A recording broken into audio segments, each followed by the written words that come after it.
العلم هو النور الهادي والمفتاح لكل الخير، من يرد الله به خيرا في الدين يفقهه فيدري. نفهم بالعلم القرآن، بالعلم يزيد الإيمان، وبه يمتاز الإنسان، وبفكر عال وبيان. تنزل بالعلم الرحمات، بالعلم تنال الجنات، وبه ترتفع الدرجات، وتضاعف فيه الحسنات.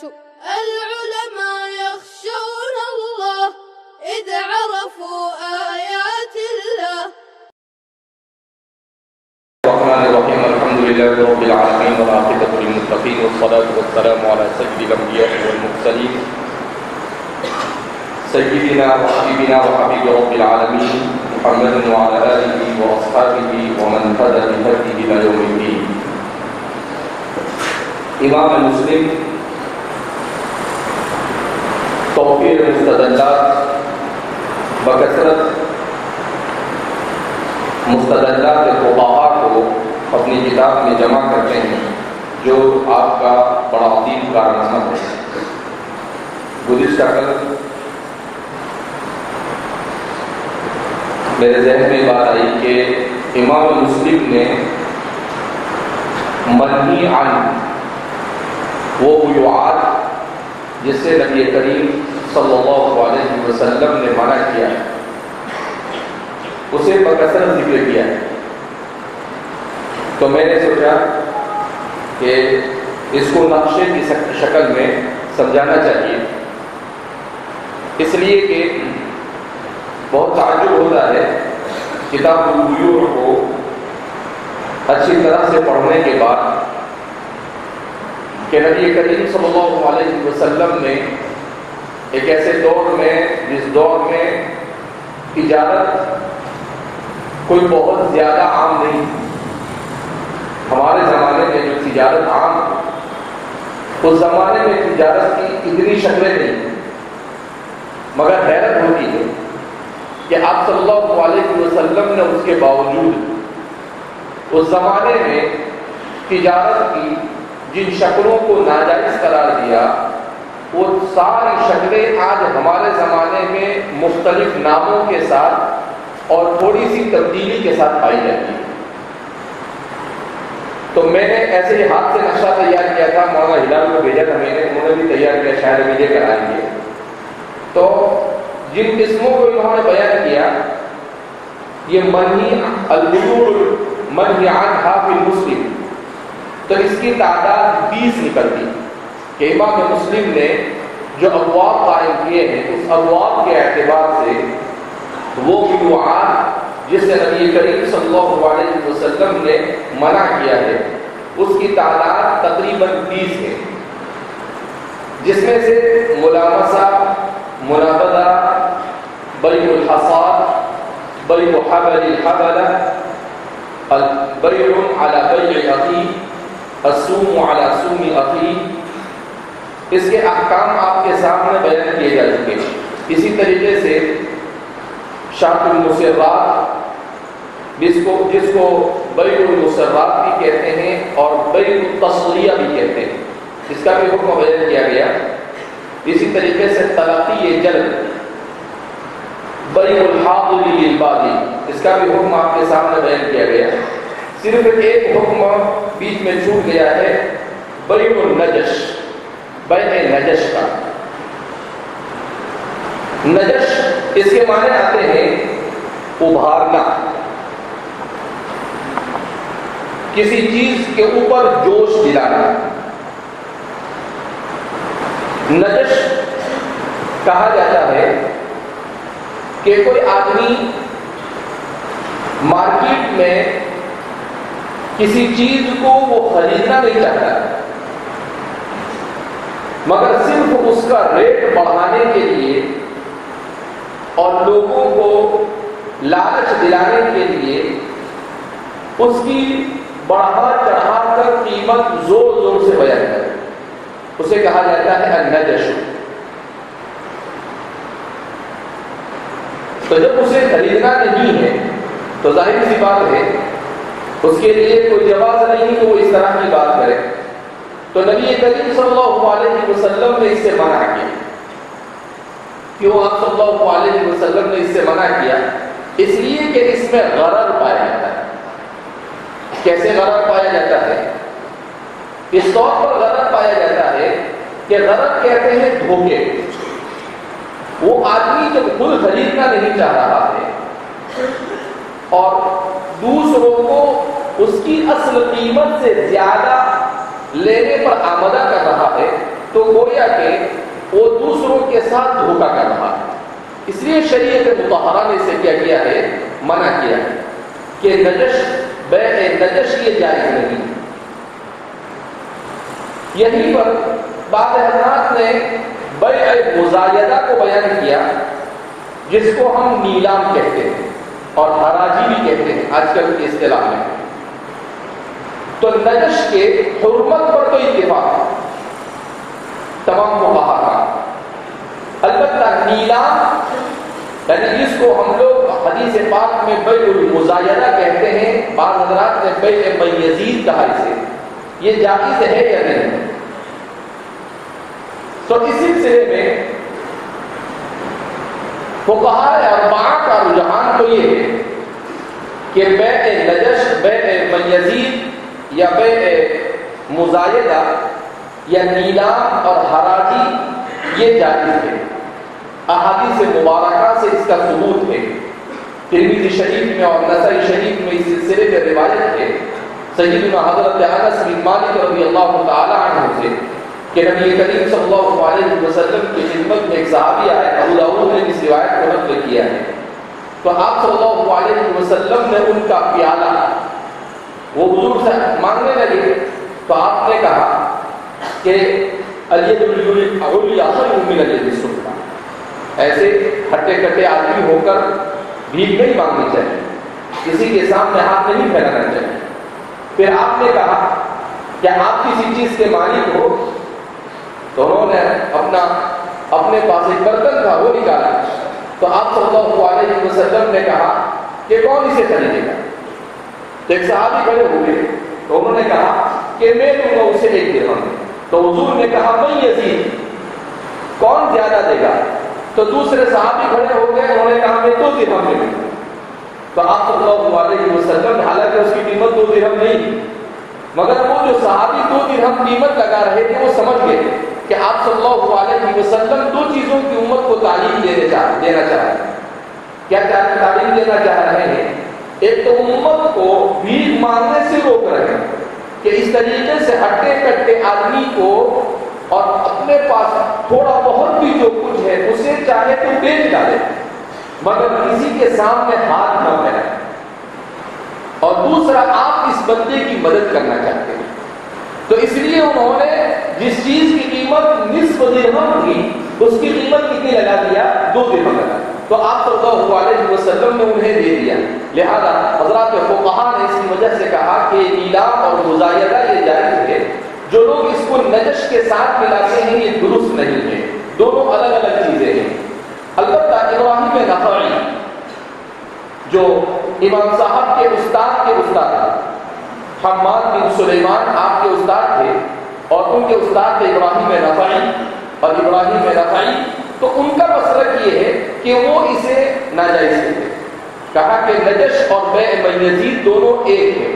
تو ان کے سلسلے میں شرح حدیث فرماتے ہیں کہ انہوں نے اسے ناجائز قرار دیا ہے. بہرحال اب یہاں تک کہ جو بیع ہے تو تقریباً بیع کی یہ 12 شکلیں اب تک کہ ہمارے سامنے سے گزر چکی ہے.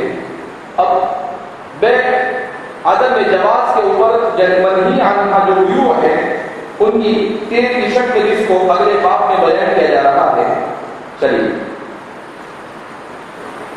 اگر کوئی تیار نہیں ہے تیار کام چلے. بسم الله الرحمن الرحيم. باب بطلان بيع المبيع قبل القبض. وبه قال حدثنا يحيى بن يحيى قال اخبرنا حماد بن زيد قال حدثنا ابو الربيع العتكي وقتيبة قال حدثنا حماد بن عمرو بن دينار قال سمعت ابن عباس رضي الله عنهما قال بينما رسول الله صلى الله عليه وسلم قال من ابتاع طعاما فلا يبيعه حتى يستوفيه. قال ابن عباس رضي الله عنه فلا يبيعه حتى يستوفيه. قال ابن عباس واكثر كل شيء مثله.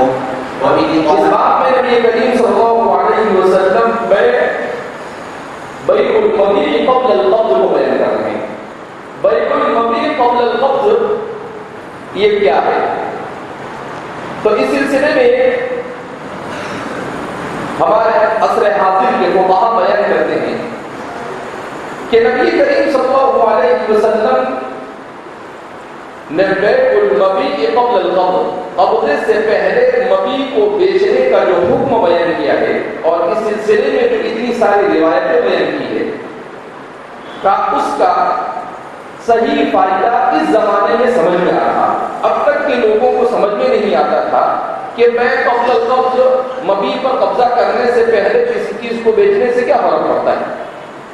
تو غلام رسول سعدی صاحب جو مکتبہ فکر بریلوی سے تعلق رکھتے ہیں مگر محقق آدمی ہیں، انہوں نے مسلم شریف کی شرح لکھی ہے، ایک جلد 8 700 800 صفحے کی، اور تقریباً 10 جلدوں میں انہوں نے مسلم کی شرح لکھی ہے.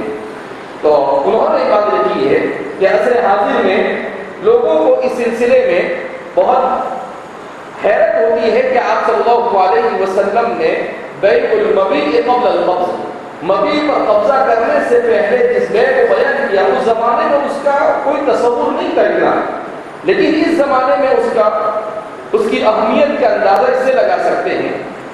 وہ فرماتے ہیں کہ آپ صلی اللہ علیہ وسلم نے اس سے منع کیا، اور اگر اس سے آج کا معاشرہ باز آئے تو عوام الناس کو اس کا بڑا فائدہ ہو سکتا ہے. اور مثال کے ذریعے سے انہوں نے سمجھایا کہ وہ یہ کہتے ہیں جیسے کوئی چیز جاپان سے یا چائنا سے آدمی خریدتا ہے، تو وہ چیز جب اس نے وہاں سے خریدی، اس کو وہ چیز 10 روپے میں پڑتی ہے ہندوستان پہنچنے تک مثلا، لیکن وہ کیا کرتا ہے کہ وہ جہاز کے ذریعے سے آئے گی، 8-10 دن 15 دن لگیں گے، وہاں تک کون انتظار کرتا ہے؟ تو وہ اس کے اپنے پاس اپنے قبضے میں آنے سے پہلے وہ آگے کسی دوسرے کو بیچ دیتا ہے. 10 روپے کی تھی وہ 15 میں بیچ دیتا ہے.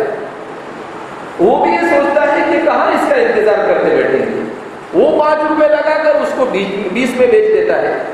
تو اس طریقے سے ایک چیز جو جاپان سے 10 روپے میں آ کر یہاں پر بک سکتی تھی، قبل القبض جب اس پر قبضے پر بیع پر بیع ہوتی چلی جاتی ہے تو وہی چیز ہندوستان پہنچنے تک کے اس کی قیمت 150-200 بن جاتی ہے. تو وہ تھی کتنے کی؟ 10 روپے. اور پھر وہ یہاں کیوں؟ اس لیے کہ 5-10 بائیں اس پر سے گزر جاتے ہیں اور وہ سب اپنا نفع کیا کرتے ہیں؟ لگا دیتے ہیں. تو وہ 10 روپے کی چیز 150-200 روپے میں ہوتی ہے. تو اس لیے نبی کریم صلی اللہ علیہ وسلم نے اس چیز سے منع کیا. اب بیع قبل القبض، مبیع پر قبضہ کرنے سے پہلے بیع کے سلسلے میں حضرات فقہا کے مختلف مسالک ہیں. اس سلسلے میں احناف کے یہاں پر خود احناف کے درمیان اختلاف پایا جاتا ہے. احناف میں امامین شیخین، امام ابو یوسف اور امام ابو حنیفہ رحمہم اللہ، ان دونوں کا کہنا یہ ہے کہ اشیاء منقولہ میں مبیع پر قبضہ کرنے سے پہلے اس کی بیع جائز ہے. اشیاء منقولہ میں مبیع پر قبضہ کرنے سے پہلے اس کی بیع جائز ہے. البتہ اشیاء غیر منقولہ میں، جن چیزوں کو ایک جگہ سے دوسری جگہ منتقل نہیں کیا جا سکتا ہے، ایسی چیزوں میں اسے بیچنا قبضہ کرنے سے پہلے درست ہے. جیسے زمین ہے، مکان ہے، اس طرح کی چیزیں ہیں تو اسے بیچنا جائز ہے. امام محمد بن الحسن الشیبانی فرماتے ہیں کہ کسی چیز پر قبضہ کرنے سے پہلے اسے بیچنا، چاہے وہ منقول ہو چاہے وہ غیر منقول ہو، دونوں صورت میں چونکہ احادیث مبارکہ میں اس سے منع کیا گیا ہے، لہذا دونوں صورت میں جائز نہیں ہے. امام شافعی رحمہ اللہ، ان کا بھی مسلک یہ ہے کہ اشیاء، امام نووی فرماتے ہیں المجموع میں کہ اشیاء منقولہ اور غیر منقولہ دونوں میں قبل القبض بے جائز نہیں ہے۔ مالکیہ کے یہاں پر اس سلسلے میں مسلک یہ ہے کہ وہ کہتے ہیں کہ کھانے پینے کی چیز اگر ہے تو اس پر قبضہ کرنے سے پہلے اسے آگے بیچنا جائز نہیں، اس کے علاوہ اگر کوئی چیز ہے تو اسے آگے بیچنا جائز نہیں۔ امام احمد بن حنبل کے یہاں پر اس سلسلے میں اموال ربویہ اور غیر ربویہ کی تفصیل ہے کہ وہ کہتے ہیں کہ اگر وہ شے اموال ربویہ کے قبیل سے ہے تو قبضہ کرنے سے پہلے اس کی بے جائز نہیں، اور اگر اموال ربویہ کے قبیل سے نہیں ہے تو اس صورت میں اس کی بے جائز ہے۔ ایک روایت، اور ایک روایت امام احمد بن حنبل سے ایسی ہے کہ دونوں صورت میں بے جائز ہے۔ اس سلسلے میں شیخ الاسلام حضرت مولانا تقی عثمانی صاحب کا مسلک یہ ہے کہ شیخین کا مسلک یہ مفتہ بھی ہونا چاہیے، اور شارح مسلم غلام رسول سعدی صاحب کا مسلک یہ ہے کہ نہیں، شیخین کے مسلک پر نہیں بلکہ امام محمد کے مسلک پر عمل ہونا چاہیے۔ ان کا یہ کہنا ہے کہ اصل میں شیخین کا مسلک یہاں پر صریح احادیث کے خلاف جا رہا ہے، لہذا اس بنا پر جائز نہیں ہے۔ البتہ شیخ الاسلام حضرت مولانا تقی عثمانی صاحب فرماتے ہیں کہ اصل میں یہاں یہ دیکھا جائے گا کہ کس صورت میں غرر ہو رہا ہے اور کس صورت میں غرر نہیں ہو رہا ہے۔ تو فرماتے ہیں کہ اس علت کو اگر دیکھا جائے جو ابواب البیوع میں سب سے اہم ترین علت ہے غرر، تو اس علت کی روشنی میں یہ کہا جا سکتا ہے کہ غرر کی وجہ صرف اشیاء منقولہ میں ہے، اشیاء غیر منقولہ میں ہے۔ کیا مطلب؟ کہ کسی چیز پر قبضہ کرنے سے پہلے اسے آگے نہیں بیچنا ہے۔ اس کی وجہ کیا؟ کہا اس کی وجہ یہ کہ سامنے والے کے ساتھ دھوکہ ہو سکتا ہے۔ کیسے دھوکہ ہو سکتا ہے؟ کہ وہ چیز جاپان سے نکلی، ضروری نہیں کہ وہ ہندوستان تک پہنچ جائے، جہاز ڈوب گیا تو اتنی ساری قیو ہو گئی، اب اس کا کیا؟ کون کس کو جواب دے گا؟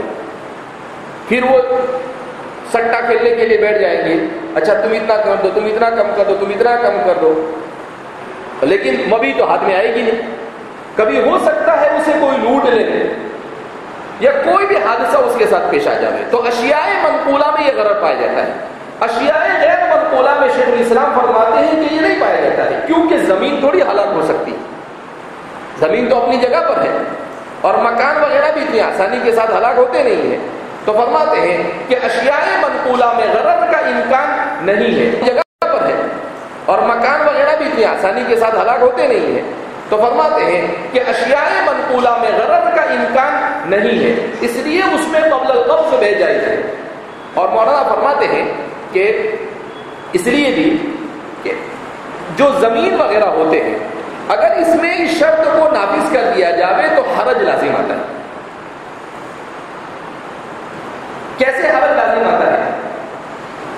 ایسے حرج لازم آتا ہے کہ جو زمین آپ نے خریدی وہ آپ کے نام پر فوراً نہیں ہو جاتی۔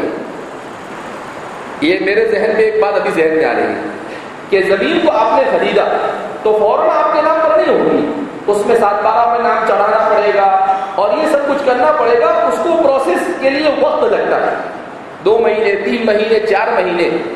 اب اس زمین کو آپ بیچنا چاہتے ہیں، کوئی ضرورت آپ کو پیش آ گئی تو اب اس کے نام سے آپ کے نام پر ہونے کے لیے اتنے مہینے لگیں گے، پھر آپ کے نام سے اس کے نام پر ہونے کے لیے تو کافی وقت ضائع ہو جائے گا۔ اس لیے فرما رہے ہیں کہ ایک تو غرض کی کوئی شکل نظر آ رہی ہے اس میں، اور دوسرا حرج لازم آ رہا ہے، لہذا اس بنیاد پر یہ کہا جائے گا کہ اشیاء غیر منقولہ میں اگر کوئی چیز ہے تو قبل القبض اس کی لے کیا ہو جائے گی، جائز ہو جائے گی۔ بہرحال اس باب میں انہی چیزوں کو کیا کیا جا رہا ہے، بیان کیا جا رہا ہے۔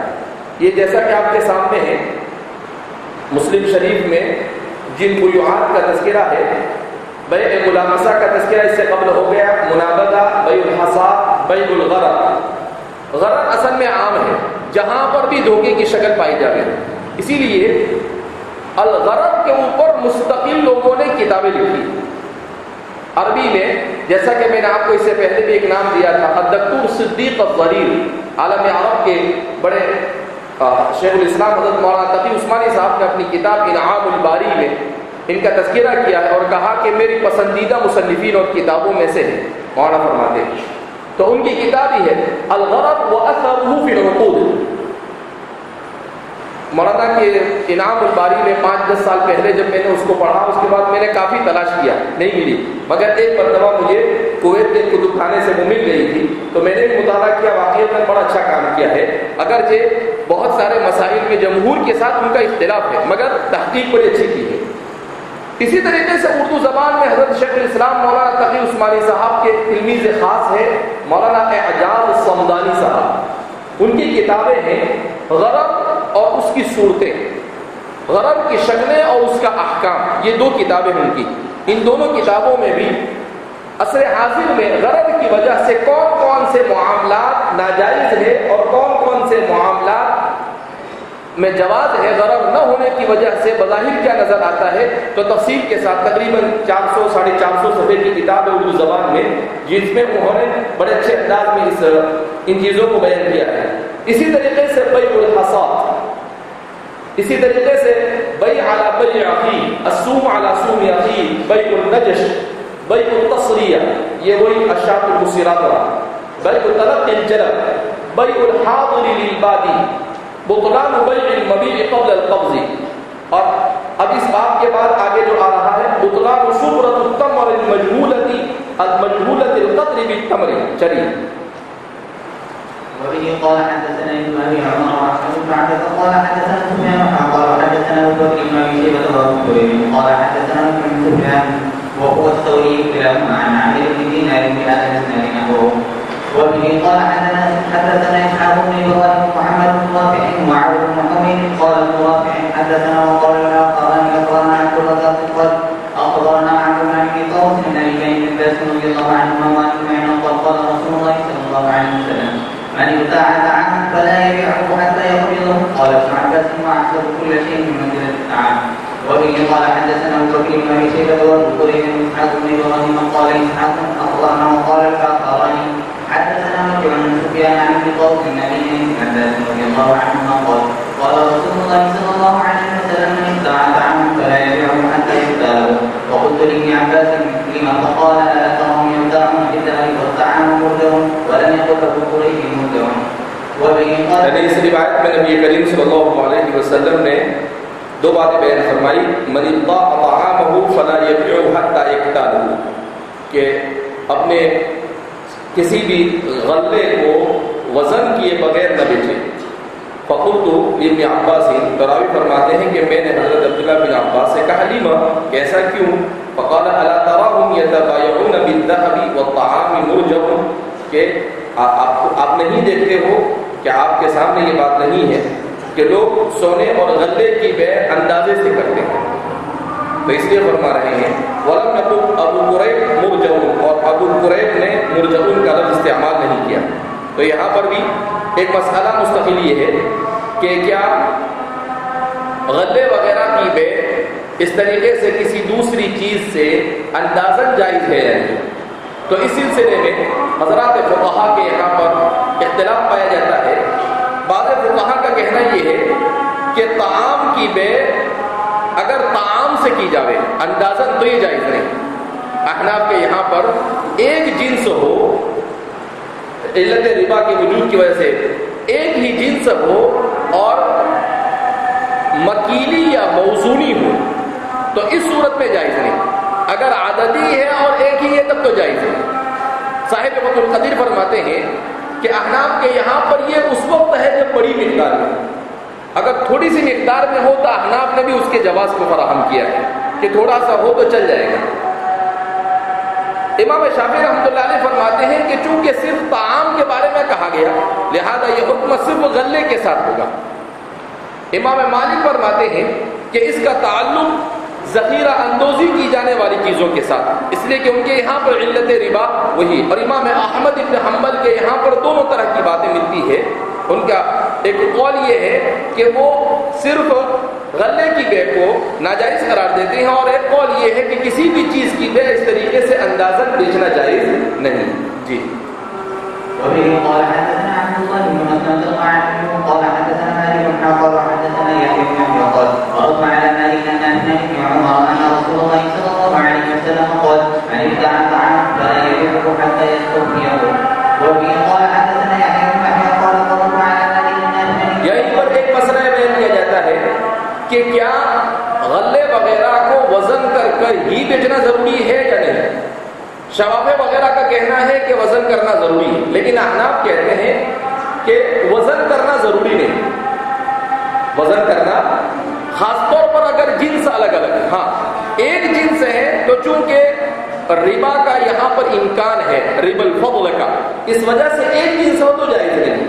لیکن اگر تبادلہ کیا جائے اندازن، یا آدمی ایسے ہی ڈھیر کی بے کر دے کہ آپ کو یہ ڈھیر 5,000 میں دے دیا، تو احناف کہتے ہیں کوئی حرج نہیں، اس میں کیا ہے، بائع اور مشتری دونوں راضی ہو گئے اور کوئی دوسری چیز یہاں پر پائی جاتی نہیں ہے، کوئی ایسی علت نہیں پائی جاتی جس سے منع کیا جائے. لیکن امام احمد ابن حنبل وغیرہ کہتے ہیں کہ نہیں، وزن کر ہی بیچنا، وزن کیے بغیر نہیں بیچنا. تو احناف یہ کہتے تھے کہ ہر جگہ پر وزن کرنے کی چیزیں اتنی آسانی کے ساتھ بڑی چیزوں کے لیے مہیا ہوتی نہیں، اس میں وقت بھی بہت زیادہ جاتا ہے، اور کوئی علت جب نہیں پائی جا رہی ہے نہیں اور حرمت کی، تو اسے خواہ مخواہ اس طریقے سے افراط اور تفریط سے کام لینا یہ درست نہیں. جی. وبه قال حدثنا يحيى بن يحيى قال رد على مالك ان ابن عمر رضي الله عنهما قال كنا في زمان رسول الله صلى الله عليه وسلم نبتاع الطعام فيبعث علينا من يامرنا بانتقاله من المكان الذي ابتعناه فيه الى مكان سواه قبل ان نبيعه. حدیث میں آپ صلی اللہ علیہ وسلم کے زمانے میں جو طریقہ اختیار کیا جاتا تھا اس کو بیان کر رہے ہیں کہ جب تک کہ اس کے پاس سے لے کر مشتری اس کو اپنے قبضے میں نہیں لے لیتا تھا، وہاں تک کہ اسے آگے نہیں بیچا جاتا تھا. جب مشتری اسے اپنے قبضے میں لے لیتا تھا اس کے بعد اسے آگے کیا کیا جاتا تھا، بیچا جاتا تھا. یہ سب نبی کریم صلی اللہ علیہ وسلم کے معجزات کے قبیل سے ہے کہ پاکستان کے ایک بہت اچھے ماہر تعلیم تھے پروفیسر محمد سلیم صاحب، انہوں نے بڑی اچھی بات لکھی کہ آپ صلی اللہ علیہ وسلم کی بعثت سے پہلے برائیوں کی زندگی کے جس شعبے میں جتنی شکلیں ہو سکتی تھی وہ ساری کے ساری شکلیں حضور کی بعثت سے پہلے وجود میں آ چکی تھی، اور جب آپ کی بعثت ہوئی اس وقت وہ ساری شکلیں پائی جاتی تھی، چاہے اس کا تعلق فلسفے سے ہو، چاہے اس کا تعلق بیوع سے ہو، چاہے اس کا تعلق زندگی کے کسی بھی اجتماعی یا انفرادی مسئلے. کہا ساری، جب ساری برائیاں وجود میں آ گئی اصولی طور پر، تب اللہ کے رسول کی بعثت ہوئی تاکہ قیامت تک آنے والی ساری برائیوں کو اس کے اصول کی روشنی میں اس کے جواز اور عدم جواز کو کیا کیا جا سکے، بیان کیا جا سکے. تو ان سب چیزوں کو پڑھنے کے بعد ان کی بات بڑی قیمتی معلوم ہوتی ہے کہ آپ صلی اللہ علیہ وسلم اتنی تفصیل کے ساتھ ان چیزوں کو بیان کر رہے ہیں، ایسا لگتا ہے جیسے آپ اقتصاد کے بہت بڑے ماہر تھے، اور تھے ہی ویسے بھی، اس لیے کہ آپ کے اوپر وحی بھیجی جاتی تھی، گورنمنٹ آف آسکائی آپ کے ساتھ تھی. بہرحال جی. وبه قال حدثنا ابو بكر بن ابي شيبه قال حدثنا علي بن مسلم بن عبيد الله قال حدثنا محمد بن عبد الله بن عبيد ولد له قال حدثنا قال حدثنا عبيد الله ان نافع عن ابن عمر ان رسول الله صلى الله عليه وسلم قال من اشترى طعاما فلا يبيعه حتى يستوفيه. قال وكنا نشتري الطعام منه كان جزاء فنهانا رسول الله صلى الله عليه وسلم ان نبيعه حتى ننقله من مكانه. وبه قال حدثني حرملة بن يحيى قال اخبرنا عبد الله بن وهب قال حدثني عمر بن محمد بن نافع عن عبد الله بن عمر ان رسول الله صلى الله عليه وسلم قال من اشترى طعاما فلا يبيعه حتى يستوفيه ويقبضه. وبه قال حدثنا يحيى بن يحيى وعلي بن حجر قال يحيى اخبرنا اسماعيل بن جعفر وقال علي حدثنا اسماعيل بن عبد الله بن دينار انه سمع عن عمر رضي الله عنهما قال قال رسول الله صلى الله عليه وسلم من ابتاع طعاما فلا يبيعه حتى يقبضه. وبه قال حدثنا ابو بكر بن ابي شيبه قال حدثنا عبد الاعلى عن معمر بن يسار عن ابن عمر انهم كانوا يضربون على عهد رسول الله صلى الله عليه وسلم اذا اشتروا طعاما جزافا ان يبيعه في مكانه حتى يحرقوه. وبه قال حدثني حرملة بن يحيى قال حدثني ابن وهب قال اخبرني موسى بن شهاب قال اخبرني سالم بن عبد الله انه قال رايت الناس في عهد رسول الله صلى الله عليه وسلم اذا ابتاعوا طعاما جزافا يضربون ان يبيعوا في مكانهم ذلك عبد الله بن عمر أن أباه كان يشتري الطعام إذا ويحمله إلى أهله. وبه قال حدثنا أبو بكر بن أبي شيبة وابن نمير وأبو كريم قال أخبرنا زيد قال حدثنا زيد بن حباب بن ضحاك بن عثمان بن بن عبد الله بن مسعود سليمان بن يسار بن أبي هريرة رضي الله عنه أن رسول الله صلى الله عليه وسلم قال: من اشترى طعاما فلا يبيعه حتى يبدا له. وفي رواية أبي بكر من ابتاع. وبه قال حدثنا إسحاق بن إبراهيم قال أخبرنا عبد الله بن الحارث المخزومي قال حدثنا ضحاك بن عثمان بن عبد الله بن مسعود سليمان بن يسار بن أبي هريرة رضي الله عنه أنه قال لمروان: أحللت بيع الربا؟ فقال مروان: ما فعلت؟ فقال أبو هريرة رضي الله عنه: أحللت بيع الربا وقد نهى رسول الله صلى الله عليه وسلم عن بيع الطعام حتى يصدرها. فقتل مروان الناس فنهى عن بيعها. قال سليمان: فنظروا إلى حرس يأخذونها من أيدي الناس. یعنی حضرت ابو ہریرہ رضی اللہ تعالیٰ عنہ نے مروان سے کہا جب مروان مدینہ کا گورنر تھا کہ احللت بیع الربا، کہ تو نے سود کے معاملے کو حلال قرار دے دیا. تو مروان نے کہا: ما فعلت، ایسا کیسے کر سکتا ہوں میں؟ تو حضرت ابو ہریرہ رضی اللہ تعالیٰ نے کہا کہ آپ نے سکاک کی بیع کیا قرار دیا؟ حلال قرار دیا. تو وقد نہا رسول اللہ عن بیع الطعام حتی یستوفی، اور نبی کریم صلی اللہ علیہ وسلم نے اس طرح سے بیع سے منع کر دیا ہے. تو فرماتے ہیں بیع السکاک کا مطلب کیا ہوتا ہے کہ بیع السکاک کہتے ہیں آدمی غلے کی بیع اس پر قبضہ کرنے سے پہلے بیچ دیتا تھا مروان کے زمانے میں، اور وہ صرف ایک کاغذ پر لکھ کر دے دیتا تھا، اور وہ مال اسی کے پاس پڑا رہتا تھا، مشتری کے پاس جاتا نہیں تھا، اور اسی کاغذ کی بنیاد پر وہ اسے آگے بھیج دیتا تھا. تو اس کو کہتے ہیں بیع السکاک. تو فرماتے ہیں کہ حضرت ابو ہریرہ نے کہا کہ بھئی یہ بدعت تو کیوں لے کر آئے، یہ جائز نہیں ہے. تو پھر اس نے اعلان کروا دیا. تو پھر کہا کہ کسی کے بھی ہاتھ میں چٹھی دیکھتے تھے تو اس کے پاس سے لوگ کیا کرتے تھے، جو پولیس ہوتی تھی، حارس ہوتے تھے، کیا کرتے تھے، اس کے پاس سے کھینچ لیتے. کہا کہ یہ جائز نہیں. جی کہا اسی لیے بعض حضرات نے کہا اس سے پتہ چلتا ہے وکان ابو ہریرہ مفتیا علی الامراء. کہا کہ ابو ہریرہ، جو لوگ یہ کہتے ہیں کہ حضرت ابو ہریرہ میں فقہ اور فتویٰ نہیں تھا، کہا کہ یہ غلط ہے اور صحیح بات ہے. 5000 راویوں کا راوی، اس کو ہم کیسے کہہ سکتے ہیں؟ ہمارے بعض احناف ہی نے یہ بات کہی ہے کہ حضرت ابو ہریرہ مفتی نہیں تھے. مفتی نہیں، مفتی کے باپ تھے حضرت ابو ہریرہ. جی جو بات غلط ہے وہ غلط ہے، چاہے احناف میں سے کوئی کہے چاہے کہیں سے بھی کہے. لہذا حضرت ابو ہریرہ کے بارے میں یہ بات سراسر بے بنیاد ہے. جی چلیے. وبه قال حدثنا إسحاق بن إبراهيم قال أخبرني ابن جريج قال حدثني ابن جريج سمع جابر بن عبد الله رضي الله عنه يقول: كان رسول الله صلى الله عليه وسلم يقول: إذا ابتعت طعاما فلا تبعه حتى تستوفيه. باب تحريم بيع صبرة التمر المجهولة القدر بتمر. یہ بیع کی ایک اور صورت بیان کر رہے ہیں کہ جس میں کیا ہوتا ہے کہ بیع کھجور کے ڈھیر کی بیع جس کی مقدار معلوم نہیں ہے دوسرے کھجور کے ڈھیر کے بدلے میں. تو ظاہر سی بات ہے یہ ربا الفضل کی طرح ہو جاتا ہے. اس وجہ سے اور حدیث میں منع کیا گیا ہے کہ ایک ہی چیز کی بیع کو اس طریقے سے اندازے کے ساتھ بھی، ہاں اس کو اگر کسی دوسری چیز سے بیچ دیا جائے تو کوئی حرج نہیں. اسی لیے یہاں پر التمری بالتمری کے بعد میں اور آپ نے صاف فرمایا لا تبيع التمر بالتمر ولا الملح بالملح ولا الحنطة بالحنطة ولا الشعير بالشعير ولا الفضة بالفضة ولا الذهب بالذهب إلا مثلا بمثل يدا بيد والفضل ربا. تو آپ صلی اللہ علیہ وسلم نے اسے بیان کیا ہے. اس وجہ سے فرماتے ہیں کہ اس طرح سے اندازے کے ساتھ ایک ہی جنس کی بیع کو بیچنا جائز نہیں.